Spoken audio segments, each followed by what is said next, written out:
To Essential Viewing. It's been a while since our last episode. This week, we decided to watch The Crow. You decided. Okay, sorry. I decided to watch The Crow. That was my pick. The Crow was released in 1994. It was directed by Alex Proyas, and it stars Brandon Lee, Ernie Hudson, and Rochelle Davis as Sarah. So, yeah, I picked this film because it's a little different than what our collection of movies that we've watched in the past and made podcasts for, and I figured we could use something that's kind of a refresher. So I'll hand it off to you guys and see what you thought of the movie, because I really like it. I'll start. All right, Bryce. So, it was alright. It's like, it felt like it was a movie that, I'm just, scrolling through Netflix, and it's I would just, watch it, and then I'd, never think about it again. What? Never think about it again? That was my reaction. They didn't really have to do anything, horribly wrong, but, they didn't do anything, fantastically well either. Chris? I liked it. I think I liked it a bit more than Bryce did, but that's what I was thinking. At times, I kind of had the feeling of a very long WWE intro video for some wrestler named The Crow. No way. At the times, I kind of got that feeling. And at other times, I thought that there was it was a classic sort of revenge tale. I thought that Brandon Lee had an incredible performance. Shame on those prop guys who botched the setup of the fake guns, because he would have been a great star of the 2000s and late 90s if he had lived. But I was expecting more all I know about Brandon Lee is that he's Bruce Lee's son, so I was expecting more Wing Chun, Kung Fu. Well, I think it's good because Are you stereotyping, Bryce? I think it's good. That's what I wanted but to see. When you're when you're the son of arguably one of the greatest legends of all time, which Bruce Lee is. Yeah. Then I think it's good, instead of trying to just you're not gonna be as good at that as Bruce Lee was. So I think going in a completely different direction is cool. Yeah. And I think it's admirable. And it's just this film. I like it because like Chris, I'm a sucker for style, and the way this film is stylized is the color black. Yeah. It's just everything. Like you said, I think after a ludicrous sale at Hot Topic, right. Everyone is decked out in black leather, and everything's dirty and grungy, and grimy and dark and nasty, and it's just it is Detroit times 1,000, and it's just it's this ridiculous kind of awesome action movie that's kind of campy at times, and there's some really dumb lines, when Ernie Hudson drives in and he rescues Sarah. He's there's so many cops, it's they're giving away donuts. Right, yeah. I did like Ernie Hudson a lot. Yeah. And then this scene when he's in his apartment and he has his hat on and his boxers, and you're just laughing at him, and then Brandon Lee comes, he's you still have your hat on. Right. It's just little things like that. It's not a film that takes itself too serious, really serious. It doesn't take itself seriously very much at all. And I really like that. And I definitely thought that as far as revenge tales go, I thought that there was some emotional anchoring to the entire story. It wasn't just a shoot 'em up bang bang. A comparison, I guess, to a recent movie that would be John Wick. Yeah. It's easy to draw a comparison with that movie. Mm-hmm. Which is an awesome movie. Yeah, I guess one thing that I think the pacing of this movie was a little slow at times. You know what I mean? What? Yeah, I thought it kind of dragged in moments. Yeah. For you? Yeah. Really? Yeah. Okay. There wasn't really that much action, honestly. There was the scene where he was shooting each other and And then when he fights Tintin in the alley and that wasn't much of a fight. That was board. Get shot and then throw a knife at him. The thing is it's not. I'll even admit the action scene in where he fights all the guys the big table and they all it wasn't really even that cool. It was just I boom, admit boom, it boom, wasn't. Boom, boom, it was okay. They killed him and he had shot that one guy from under the table. That was pretty cool. Yeah. But then it was just boom, boom, boom. It wasn't the greatest fight choreography I've ever seen. No. There wasn't really much. It's just shooting. Yeah. But I feel compared to the rest of the film, there weren't any like amazing like long fight sequences like you'd compare to something more modern like the Avengers or something like any just like no like some of the fights or like it's no Kingsman. Like Kingsman has like arguably the best. Kingsman and Kick-Ass have arguably like the best fight choreography I've ever seen in a film. Yeah. And both Bryce directed by Matthew Vaughn. Yeah, and I thought you were gonna say like no Ip Man like well that's like a whole different thing because that's like martial arts like versus just like but there's a difference. And like I feel I will say that like they definitely could have done something more with that scene like but it's just kind of awesome like it's just like raw just like ridiculous 90s like dark gritty bullshit, and then he has like both his handguns. He like doesn't have to reload. He's just like continuously fighting. And then like all the guys in the room, there are people getting thrown out of windows and like landing on police cars, and then guys like with swords fighting, and it's just like it's not some like high artistic format, and I think that you can still appreciate that at times. Like just a movie, like I think you're right, Bryce. So you'll find it on Netflix. I disagree with your point of like never remembering it ever again because I've seen this movie like 3 times and like each time I still really really like it. But it's just like a movie you can watch. Like oh this looks interesting. Brandon Lee looks kind of scary and it's rated R, which you don't see for a lot of superhero movies recently. So like there's just. Well, I guess that's you call it a superhero movie, but I guess one of the more interesting parts of it was that it wasn't really a superhero movie. Why? Well, because the character displayed a lot of vulnerability. Which is not really something you see in at least the modern superhero movie. You don't see that kind of vulnerability all the time. Yeah. I mean, at the end of it, he didn't even have any abilities at all. He's just a guy trying to survive by the end of the movie. There are like 2 or 3 sequels to it as well. Like not starring Brandon Lee, obviously. And I haven't seen any of those. He died at the end. I mean, that's his character. I don't know exactly. I like to think of it. I liked the ending was what I hoped was going to happen, which I think it was just that he got back into his grave. Yeah, that's what I thought. Yeah, too. Which is I think is super cool. Yeah, that, like he come out. He's like he got some business to take care of. He takes care of his get business. right back in, close the top, and he just like came up, kill those bastards, and like go back. Yeah. I haven't seen the sequels. From what I've heard, they're really bad. Like this film is like. This is a question for you guys. Like, what do you think this has on like review aggregate sites, Rotten Tomatoes, IMDb, like overall? I mean, it's there. I know. I would say like maybe like 60 or 70 range. Okay. I mean, I don't know. I mean, just like an average movie. That's not so important, I mean, like I know. I'm just saying, like it was well received. That's the point. Like it was a sleeper hit at the box office. It debuted at #1 when it was first released, and it has like a huge cult following. Like I remember I watched this for the first time when I was probably like 15 or 16 because like I heard some guys saying like, oh yeah, online they're like, yeah, this film's really good. Like I really liked it, and they're just like it wasn't some like high art like pretentious masturbatory cinematic masterpiece. It was it's just like a cool like ridiculous movie that's like very 1990s. I guess like I don't know if you compare it to a lot of the sort of one-off action pieces of today. Oh, it's way better. I mean, because they don't even try a lot of the times with like character in a lot of these movies. Like I guess an example that comes to mind, and you might ask, well, why am I comparing these movies? But an example that comes to mind is like Godzilla.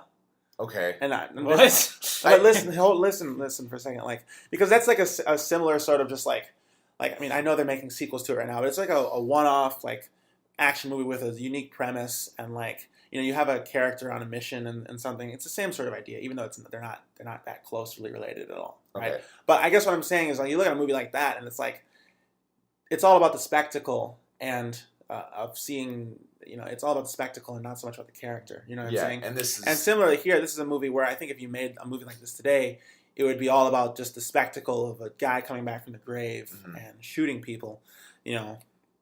Whereas I think that the sort of old school action movie treatment, there's more of a requirement to focus on character. Yeah. So, no, I do appreciate just kind of the value that has sort of, I think, has been lost in action movies today, where you do kind of, you have to pin the plot and the action on something emotionally. I feel like writers in that time, when they were making their action movies, even if it wasn't like, okay, the plot's very simple, right?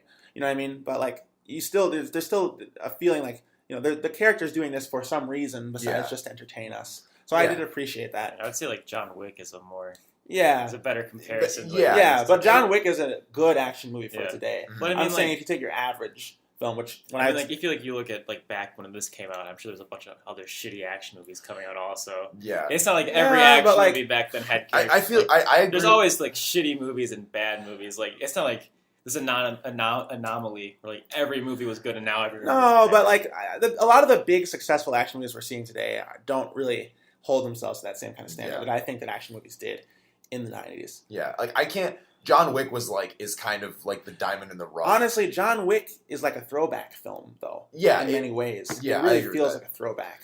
I when you brought up Godzilla, like we're talking about like other movies now. And the thing is, I think it's okay. I think it's because like the thing is, there isn't a lot to discuss about this film. There aren't really any like heavy there isn't a ton of character development. There isn't a lot of like themes or different elements that you can discuss to gain an enlightenment of views of this is essential viewing. We go where the conversation takes us. Yeah.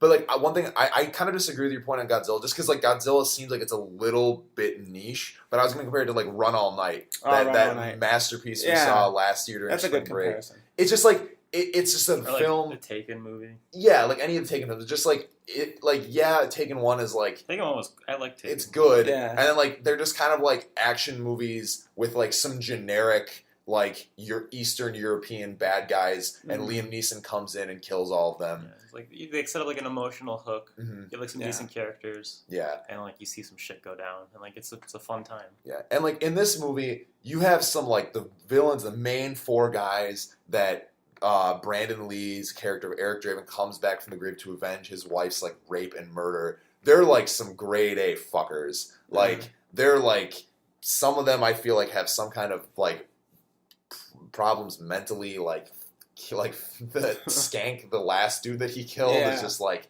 out of his, like doesn't know what is going on. Tintin is just like this knife wielding maniac, and Fun Boy is just a grade A rapist. And Fun Boy. It's just like, and then you see, I just really enjoyed some of Brandon Lee's monologuing when like he's knocking on the pawn shop. Was like, did you not hear me rapping? Like, he's quoting, and I don't know what he's quoting there, but I feel like he's quoting something. I don't know if it's Edgar Allan Poe. I have no idea. Oh, the one he like broke into the pawn shop. Yeah, that was Edgar Allan. Okay, the next line was like quote thy raven like nevermore. Yeah, I'm pretty sure. But I wasn't entirely sure about that. But then when he torches the pawn shop, like we talked about this when the movie's going. Why was there a bunch of gasoline in the pawn shop? I've never thought about that. I watched the movie 2 times before, and I never thought about that before. I'm gonna pawn some gasoline off. Like, you just had gas sitting there. Like that's what I like. Like the filmmakers were like, why does he have gas here? And then he like stuffs rings in the barrel of his shotgun and like sparks it up. Like I think that scene's super bad. It's not like a big deal. Like it was cool to see the place explode. Yeah. Like, I don't give a shit why is there gasoline there. It's just kind of funny. Yeah, I mean, I guess thinking about like the movie visually, and this might sound like unfair criticism because I get that it was like night the whole time, but I feel like I don't know. I feel like stylistically maybe some different choices could have been made in terms of the way things were shot. I almost felt like the whole time I wanted to kind of back up and like see the locations more. I feel like I was looking around a corner or looking at a wall, or looking at the floor for most of the movie. You know what I mean? It was kind of nice that they kind of pulled out a bit and let me just sort of see things. Now, I get that they're probably, on lot 45 or something at some studio like somewhere. Big budget, like, yeah. So I get that that probably wasn't in the cards for that film, but I don't know. I just thought that was something I kept thinking, like, it'd be nice if I wasn't looking at another beat-up trash can or something. Beat-up trash can and some homeless dudes stealing teeth. Like, I don't know. I think there's one shot in this film where it's not nighttime, and there are like 2 shots where it's not raining, and they even like poke fun at that later on. Like once the whole like final climatic fight scene is over, like I think Ernie Hudson's like, well, at least it stopped raining, and it's like it's just like kind of fun. Like you can kind of laugh with the producers and like everyone that like put time into this film, and it just. I don't know. I really like that. I like films like of course I like films that like you gain some kind of like higher meaning and you can appreciate. But I also like movies where you can kind of just like it was made to be bad, not bad, but it's made to be kind of campy, made to have like some quirks to it. And I like when you can kind of realize like, oh, the filmmakers thought this was fun, so like they put this in. But there's like movies that are like they want to like go like full on camp. Yeah. And like this wasn't one of those. Oh like, no, I understand. I think it was an appropriate They were still amount. trying to like have like a serious story. Yeah. Like I think there's a balance you have to get with like seriousness and campiness. And I think this film had a good balance. I'd say it's like 70% serious, like 30% campy. I think when Bryce, I feel like the camp was more just like comedic relief, like every once in a while. Because this movie would have been really depressing and really just hard to watch if it was just serious 100% through. I think like Bryce, we saw Turbo Kid a few weeks ago, and that was like 50-50 serious and camp. Yeah. And I think in order to correct for that, they had to go way more camp because like you're like, oh, this movie is ridiculous, like the people ride on BMX bikes, and like. But then they had like a serious story along with it, and it just felt kind of out of place. But I think the Crow was a good balance. Yeah, I mean, there are definitely they're campier action movies from that time period than this. Yeah, this would be more serious. Yeah. In my opinion. I don't know. I mean, I'm okay with a lot of camp. You know, I'm okay with a serious story. This did strike a decent balance. Like I didn't feel like it was like. It was never like out of place when like Hudson made a joke or anything. Yeah, I didn't feel like they were just like really just trying to ham fist campy moments into there. That was really bad. But yeah, I mean, I thought it was a decent balance. I mean, it's not like the greatest like action movie I've ever seen. No, I understand that. Like, and I actually think that like it's like.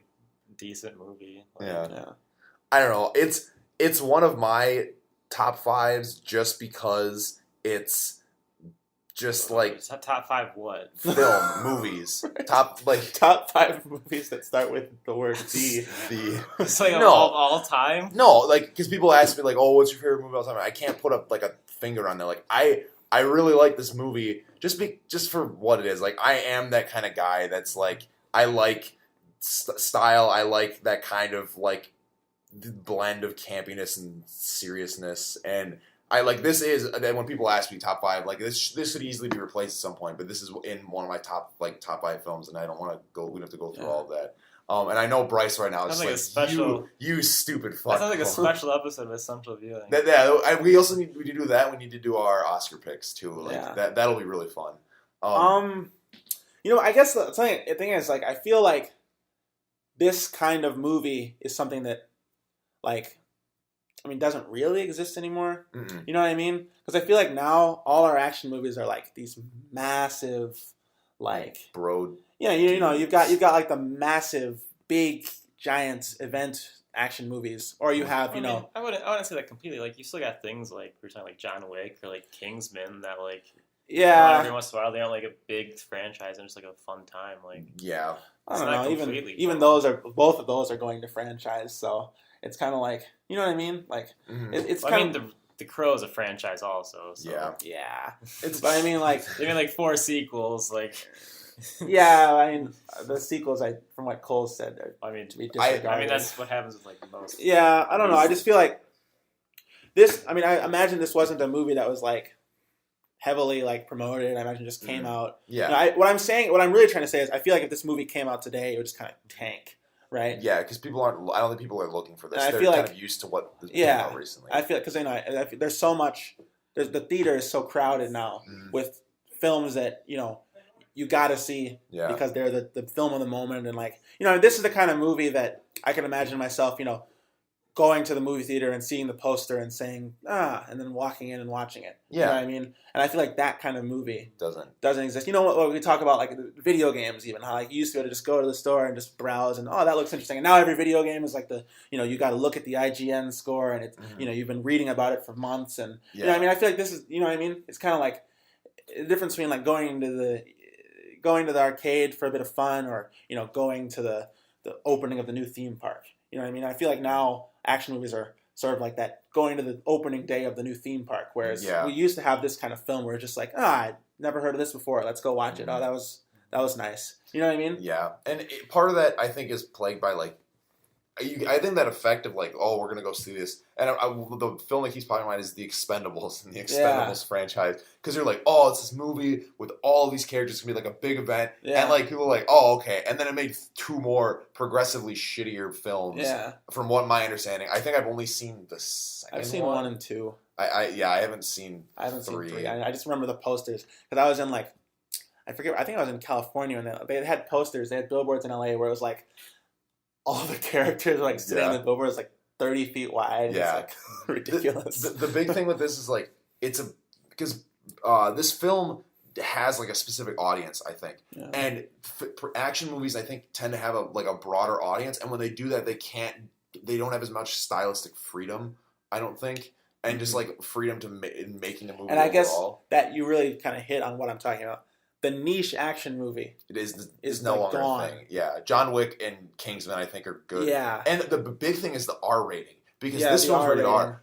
Expendables 3 is rated PG-13. Kingsman was R. Right? Oh yeah, but I mean like it's a pretty hard R. And like, but you don't see that much of that anymore. Mm-hmm. Like, I mean, look at like, because everybody knows PG-13 is where the money is. Yeah, right? I think John Wick was PG-13. John Wick was R. Okay, was it R? Okay, I can't remember. Very bloody, but yeah. Okay. But like, you know what I mean? Like PG-13 is where the money is, and wide appeal is where the money is. Yeah. And action, people aren't really making action movies for like a targeted R-rated action movie is not something you see anymore. No. And that's when I'm talking about like what I sort of miss from this era is that sort of feel, because now it's just like the wide, big PG-13. Yeah, you have a couple exceptions, but the vast majority of the action movies that are coming out are PG. Like, look at PG-13. Any of the Marvel films. Look at even the DC films, and even Suicide Squad, which like I would think it should be rated R. It's not. I thought it was. It's not going to be rated R. It's not. No, like there's no way, because they want to market it to everyone. Like. One of our neighbors, she went as Harley Quinn, like from the trailer. Like, she's from the trailer. Did you not know? Like, no, no one knows who. No basic knows. I'm sorry. No basic knows who Harley Quinn is, like off the top of their head. And of course, they're gonna be like, "Oh, I'm going as Harley Quinn for Halloween." Like, how do you know about that? Like, oh, from the Suicide Squad. And like. Okay. See, because they're trying to get it to a wide appeal. That's rough. I feel like this podcast has turned from a discussion of the film to more of a commentary on modern action movies. I really like that actually. Yeah. So I don't know. Do you guys have any final thoughts? Because I think we're kind of wrapping up. Well, we gotta do the numbers. Yeah. Okay. All right. So do you want me to start, Chris, or do you guys want to go? I'll go. Okay. So yeah, I mean, a nice popcorn eating action movie from the '90s. You know, a decently emotional story. Mm-hmm. Intriguing performance from Brandon Lee, who, like I said, would have done great things if he had, hadn't had that unfortunate, death while filming the movie. Mm-hmm. So yeah, overall, I mean, I had some problems with the style of the movie, and it didn't really have that punch that a Mad Max Fury Road has. But so overall, I can feel comfortable giving this a 7.5. There you go. Yeah. So like I said, like I don't think it didn't necessarily do anything like horribly wrong. Like I don't think it did anything like fantastic either. It's like an action movie. It's a fun time. Like nothing I'd want to watch again or necessarily have a need to watch again. Give it like a 6 out of 10. All right. No, I mean, I think that's fair. Like, I wasn't expecting you guys to love it. I did predict that Chris would like him more than Bryce, and like that's just that's fine. For me, I do my 2-point scale, or my two scales for just like overall. I think quality of an action movie itself. I'd probably give it an 8 out of 10. I think the 10 out of 10 my scale is Commando, just as like the perfect, just like absolute like ridiculous, like campy, but still like tells a somewhat serious story action movie. That's a 10 out of 10. So I'd give The Crow an 8 out of 10. For the other scale, I'm going to give it for like just a level of campiness and kind of like the kind of the style choice and like the kind of quirkiness of the film overall. I'm gonna give it 9 out of 10 sharp objects sticking out of bad guys' chests, because like Tintin has like 7 knives in his chest, and then Fun Boy has like 8 syringes like stuck in his heart filled with morphine. Yeah. And so like those aspects of the film, like I really enjoyed. They're kind of like over the top, even though you didn't really get to see those action sequences. Like at the end, they're like, oh shit, like the crow fucked him up. So, but that's what I think of the film overall. I really enjoy it, and that was my pick. So, Chris, I think let's talk about the ending of the Essential Viewing Season 1 here. So this weekend we're going to be going to see a small indie film from up and coming director J.J. Abrams. I don't know much about it, but people seem to be enthusiastic about it. So we're recording a podcast. What's that movie called? Star Trek. Star Trek 7. Star Trek. Quest for more money. Gravity Goes to Sleep. Something like that. But yeah, we're recording a podcast after that, right? Absolutely. All right, yeah. Nice. So you can expect an Essential Viewing live. For the viewing awakens. For Star Wars Episode 7, The Force Awakens. Yeah, absolutely. So yeah, we'll be there.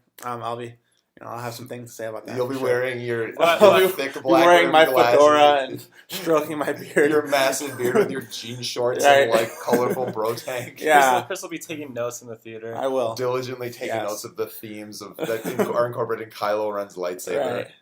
And then after that, we're going to be wrapping up Essential Viewing Season 1 with a special event, and this is an episode that I know the fans have just been clawing at me to know what it is, and I'm going to be revealing what it is right now.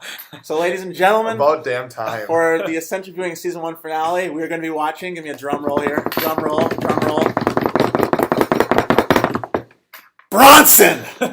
No! Damn it! One of the greatest films of the 21st century. I'm incredibly excited. I know that my esteemed colleagues are also very excited to be watching Bronson. I think Chris will be watching this alone in his room. So we sit and sulk outside of the first scene of Tom Hardy's penis. So I cannot I'll wait. be asleep within the first 5 minutes. Wasn't the goal of this to watch movies that most of us haven't seen? Because we've all seen it. The goal of this was to share films that are essential viewing. Damn it. With I was our, hoping to with get our a listeners. technicality there. And Bronson is without a doubt essential viewing. So we'll be watching that. We'll be watching Star Trek and with Trek Chris Wars. Pine. Trek Wars. Trek Wars. Starring Trek Mark Wars. Hamill, Chris Pine, William Liam Shatner, Neeson, Ewan McGregor, and Leonard Nimoy. Natalie Portman. And Jar Jar Binks. Spaceballs 2 Electric Boogaloo. Yeah. Spaceballs 2, The Quest for More Money. So, that's been essential viewing. Can't wait to get back in the studio to talk about Star Wars and to finish up the season with Bronson. So, see you guys next time. I gotta watch an hour and a half of my life.